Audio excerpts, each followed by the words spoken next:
Hello everyone, मेरा नाम है अंशुमन और आप देख रहे हैं लर्निफाई क्लास 11-12। तो आज की इस वीडियो में हम लोग बात करने वाले हैं अग्निपथ स्कीम के बारे में। इस पर काफ़ी टाइम से विचार विमर्श चल रहा था, बातें चल रही थी, बट कैबिनेट ने आज अनाउंस कर दिया है अग्निपथ स्कीम के बारे में। पूरी फुल प्रेस कॉन्फ्रेंस हुई है, आप इसके बारे में PIB पर जाकर पढ़ भी सकते हो, प्रेस रिलीज हुई है। बट आपको इतना सारा ना कुछ काम करना पड़े तो मैं आपके लिए एक बहुत छोटी सी प्यारी सी वीडियो लेकर आया हूँ जहाँ पर मैं अग्निपथ स्कीम की जितनी भी डिटेल्स हैं सारी इस वीडियो में हम लोग कवर करेंगे। ठीक है, तो चलिए बात करते हैं अग्निपथ स्कीम है क्या। तो जो बच्चे इंडियन एयरफोर्स को एज अ एयरमैन ज्वाइन करने के लिए इंडियन एयरफोर्स का XY ग्रुप का जो एग्ज़ाम था वो देते थे, इंडियन नेवी को एज अ सेलर ज्वाइन करने के लिए नेवी SSR और AA का जो एग्ज़ाम होता था वो देते थे, और जो काफ़ी सारी रिलीज होती थी इंडियन आर्मी की तरफ से as a GD soldier join करने के लिए। तो इन सारी पोस्ट को जो ये रिक्रूटमेंट का जो प्रोसीजर था, अब इंडियन आर्म फोर्सेस ने इस पूरे रिक्रूटमेंट प्रोसेस को ही चेंज कर दिया है। जो पुराना प्रोसेस था बॉक्स में बंद करके उसको एक साइड रख दिया है और एक नया प्रोसेस निकाला है जिसको बोलेंगे हम लोग अग्निपथ। और जो बच्चे इस प्रोसेस से सेलेक्ट होंगे वो होंगे अग्निवीर। ठीक है, वो क्या होंगे? वो होंगे अग्निवीर। तो enrolment of soldiers, airmen and sailors, pan India merit based. अब जो ये एग्जाम होगा अग्निपथ, जो रिक्रूटमेंट का प्रोसेस होगा, जैसे आप बहुत सारे एग्जाम देते थे, अब ये पैन इंडिया एक सेंट्रलाइज्ड एग्जाम होगा जो मेरिट बेस्ड होगा। ठीक है, आपको मेरिट बेस्ड तरीके से आपको सेलेक्ट किया जाएगा। ठीक है, 4 इयर्स की ड्यूटी के लिए। ठीक है, टेन्योर क्या होगा ड्यूटी का टेन्योर होगा 4 साल। ड्यूटी आपको कितने साल करनी होगी? 4 साल। ट्रेनिंग का ड्यूरेशन अभी डिसाइडेड नहीं किया गया है, ना ही अनाउंस किया गया है। आपको इतना बता दिया गया है कि आपको ड्यूटी 4 साल करनी है। ठीक है, आपको 4 साल की ड्यूटी का पैसा मिलेगा आपको। ओके, फिर इसके बाद अगर आप 4 साल की ड्यूटी कंप्लीट कर लेते हो तो सेवा निधि मिलेगा। सेवा निधि होता क्या है हम लोग आगे डिस्कस करेंगे। ठीक है, उसके बाद है, अब अगर आप 4 साल कंप्लीट कर लेते हो अपना और एक सिलेक्शन प्रोसीजर होगा इनका, अगर आप उसमें पास हो जाते हो, ठीक है, तो आप वॉलंटरी अपने आप को आप परमानेंट ड्यूटी के लिए ऐसा अगर आप देखें तो अग्निपथ जो स्कीम है ये एक टेम्परेरी टूर ऑफ ड्यूटी है। आप टेम्परेरी इंडियन आर्म फोर्सेस को ज्वाइन कर सकते हो, वहाँ का जो इन्वायरमेंट है आप उसको फील कर सकते हो, आप एज अ रेगुलर सोल्जर की तरह ही रहोगे। बट आपको 4 साल के बाद अगर कंटिन्यू करना है अपनी सर्विस तो आप वॉलंटरी अपना एप्लीकेशन दे सकते हो, और अगर आप सेलेक्ट हो जाओ, जो सिलेक्शन प्रोसीजर आएगा अगर उसमें आप सेलेक्ट हो जाते हो तो आप परमानेंट इंडियन आर्म फोर्सेस का पार्ट बन जाओगे। ठीक है, तो ये होगा। और इसमें सिलेक्शन क्या होगा? मान लीजिए जो अब सिलेक्शन होगा उसमें जो भर्ती होगी वो होगी 46,000 कैंडिडेट्स की। अब 46,000 कैंडिडेट में 25% जो कैंडिडेट होगा वो परमानेंट कैडर के लिए जाएगा आफ्टर 4 ईयर ऑफ ड्यूटी। ठीक है, अगर आप 4 साल कंप्लीट कर लेते हो, 4 साल कंप्लीशन के बाद आप अपना नाम दे सकते हो। 25% में अगर आप होगे, आपका सिलेक्शन हो जाता है तो आप परमानेंट ड्यूटी के लिए भेजे जाओगे। ठीक है, अग्निपथ स्कीम से अब इंडिया को क्या फायदा होने वाला है? पहली बात, इंडियन आर्म फोर्सेस को क्या फायदा होने वाला है। इंडियन आर्म फोर्सेस और कैबिनेट, वो जो पूरा अपना इंडियन गवर्नमेंट है, गवर्नमेंट ऑफ इंडिया, वो ये स्कीम को क्यों लेकर आई? देखो, अगर आपने लाइव देखा होगा अपने डिफेंस मिनिस्टर का, तो उनका क्या कहना था कि अब जो इंडियन आर्म फोर्सेस है वो चाह रही है कि उसके पास टेक से भी बंदे हो, जैसे टेक्निकल बंदे हो। जैसे आजकल का जो यूथ है वो थोड़ा सा टेक्निकल है। ठीक है, क्योंकि आपको पता है कि इन्वायरमेंट ऐसा हो गया है कि आपको टेक से भी बंदे चाहिए क्योंकि it's an need of an hour. ठीक है, तो अब इंडियन आर्मी क्या कर रही है, जो इसकी जॉब प्रोफाइल थी, आपको पता होना चाहिए कि इंडियन आर्मी में या इंडियन आर्म फोर्सेस में जो एवरेज एज है किसी भी एक बंदे की वो 32 है। ठीक है, एवरेज एज जो है वो 32 है। अब उसको कट डाउन करके 26 करने के लिए ये स्कीम लाई गई है, क्योंकि अब इंडियन आर्म फोर्सेस में आपको यूथ प्रोफाइल, यूथ एज वाले जो बंदे हैं वो चाहिए। मतलब सारे बंदे उनको यूथ एज के चाहिए, क्योंकि थोड़ा सा जो जोश, जज्बा, जुनून जो होता है एक नौजवान में वो ज़्यादा होता है। ठीक है, तो इसीलिए ये स्कीम लाई गई है ताकि बहुत सारे जो यूथ हैं वो ज्वाइन कर सकें, वो इंडियन आर्म फोर्सेस का जो एक्सपीरियंस है, जो डिसिप्लिनरी एक्शंस वहाँ पर हैं, जो एक पूरा कल्चर है, इन्वायरमेंट है, वो पूरा एक उसको फील कर सकें।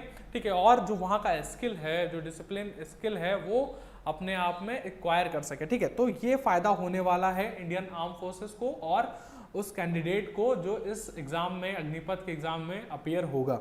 ठीक है, और आपको पता है जो इंडिविजुअल जो इस एग्जाम को क्रैक कर लेगा, जो सेलेक्ट हो जाएगा, वो अग्निवीर हो जाएगा। ठीक है, उसका नाम क्या हो जाएगा? उसका नाम पड़ जाएगा अग्निवीर। ठीक है, आप वो सीख क्या सकता है? वो सीख सकता है मिलिट्री डिसिप्लिन, फिजिकल फिटनेस उसकी अच्छी हो जाएगी 4 साल के 4 साल के ड्यूरेशन में। ठीक है, और बिकम बेटर सिटीजन। जैसा आपको पता होगा कि इंडियन आर्म फोर्सेस में आपने देखा होगा जितने भी लोग होते हैं वो काफ़ी ज़्यादा अपने काम को लेकर डिसिप्लिन होते हैं और अपनी डेली लाइफ में भी काफ़ी ज़्यादा डिसिप्लिन होते हैं। तो ये सारा जो एक इंडिविजुअल के लिए बेनिफिट रहेगा, ओके, ये आप अग्निपथ अगर एग्जाम देते हो।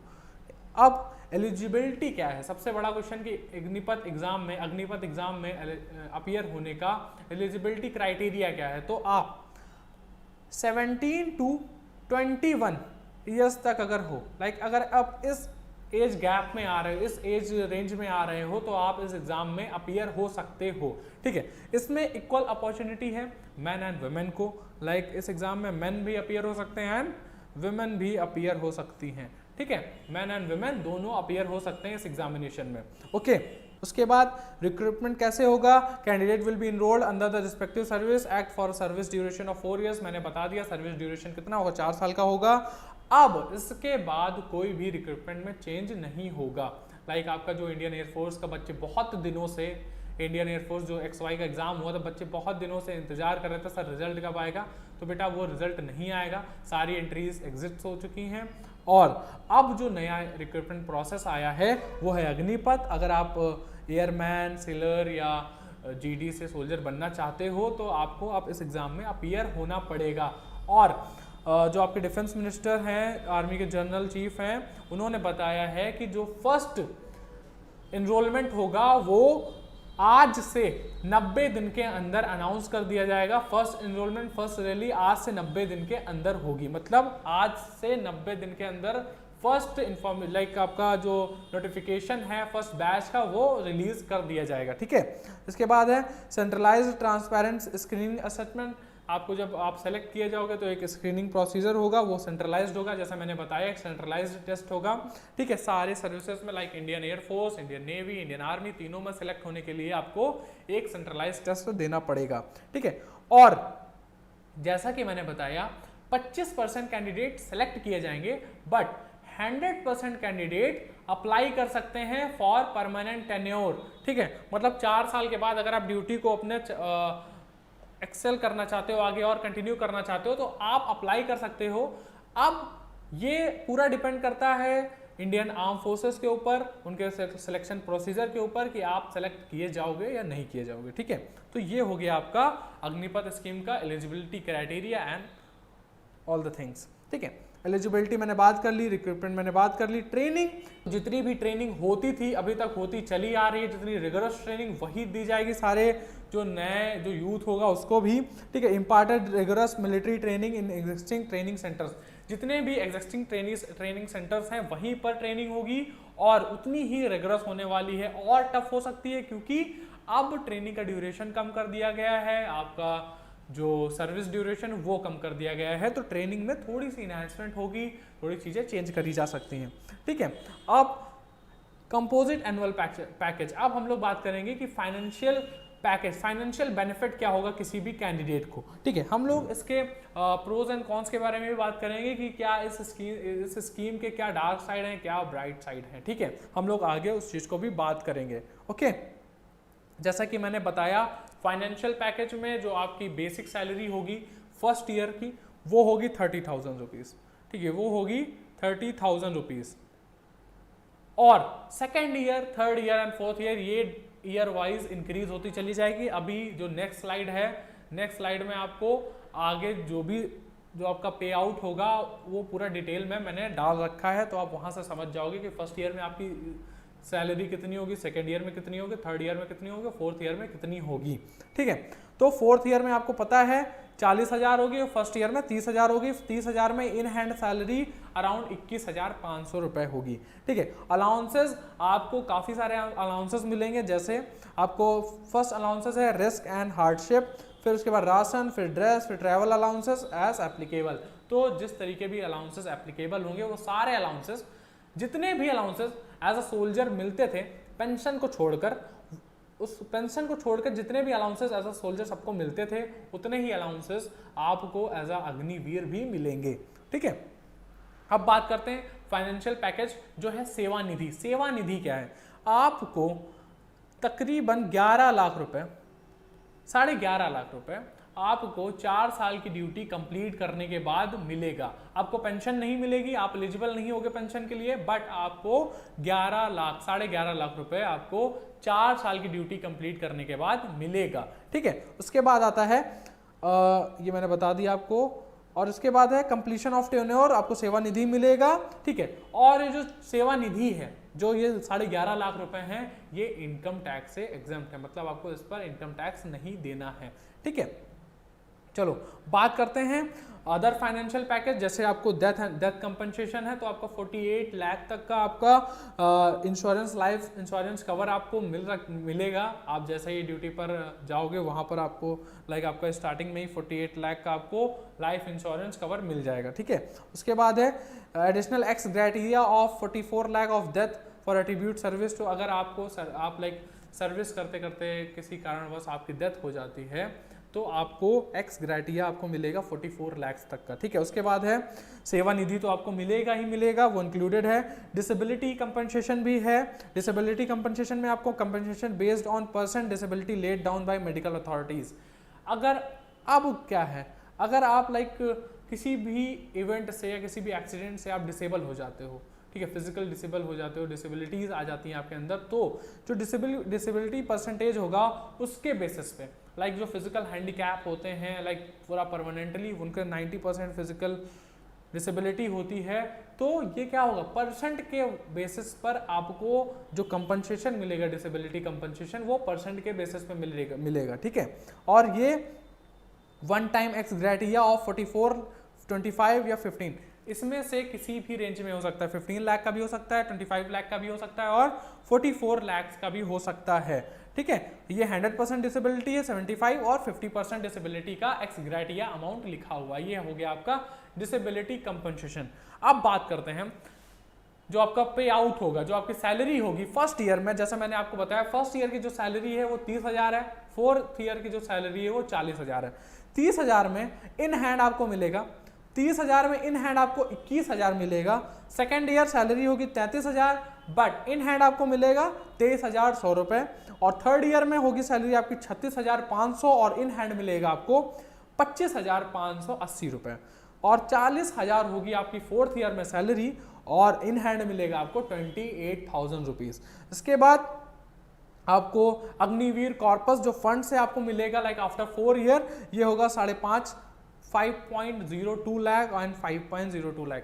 ये जो गवर्नमेंट ऑफ इंडिया कंट्रीब्यूट करेगी अपनी तरफ से 5.5 लाख देगी, और जो आपका यहाँ से कॉर्पस कट रहा था, जो यहाँ से आपको इन हैंड सैलरी में से आपको जो अमाउंट कट रहा था वो 5.02 लाख रुपए वो मिलेगा। तो इसको आप ऐड करोगे तो तकरीबन 10 लाख रुपए हो जाएगा, जो कि टोटल करके आपको इंटरेस्ट के साथ 11.5 लाख रुपए, 11.5 लाख रुपए मिलेगा। ठीक है, आपके कंप्लीशन ऑफ 4 ईयर, जब आप एग्जिट करोगे आफ्टर 4 ईयर्स तो आपको 11.71 लाख रुपीज एज अ सेवा निधि पैकेज मिलेगा।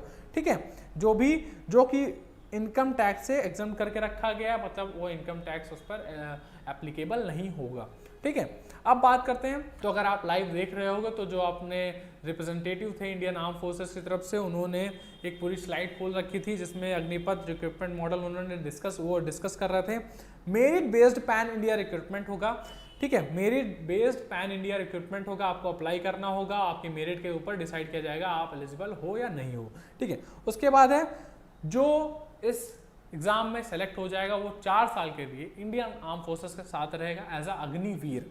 ठीक है, अग्निवीर का जब एग्जिट करेंगे आपका 4 ईयर जब कंप्लीट हो जाएगा तो आप अग्निवीर से एग्जिट कर जाओगे और आपको सेवा निधि मिल जाएगी। और यहीं पर आपके पास चांसेस रहते हैं आप परमानेंट सिलेक्शन के लिए भी अप्लाई कर सकते हो। 100% मतलब सारे कैंडिडेट्स, जितने भी कैंडिडेट्स होंगे वो परमानेंट सिलेक्शन के लिए अप्लाई कर सकते हैं, बट उनमें से केवल 25% कैंडिडेट्स ही सेलेक्ट किए जाएंगे। सिलेक्शन का एक प्रोसीजर होगा, रोबस्ट असेसमेंट सिस्टम, ये डिस्कस ऑलरेडी उन्होंने कर रखा है। अब इसके बारे में जो फुल डिटेल्स बाद में आएंगी, अभी तो आई नहीं है। Transparent, objective, automated, centrally maintained, ये एक पूरा एक इनका प्रोसीजर होगा जिससे ये असेसमेंट करके आपको परमानेंट कमीशन देंगे। ठीक है, परमानेंट कमीशन मिलेगा। ठीक है, अब जब आप एज अग्निवीर अगर आप अप्लाई नहीं करते हो, आप एग्जिट कर जाते हो इस प्रोग्राम से, इस स्कीम से, तो आप सोसाइटी में एज अ डिसिप्लिन्ड पर्सन हो गए, क्योंकि आपको पता है इंडियन आर्म फोर्सेस का डिसिप्लिन टॉप नॉच लेवल का डिसिप्लिन है।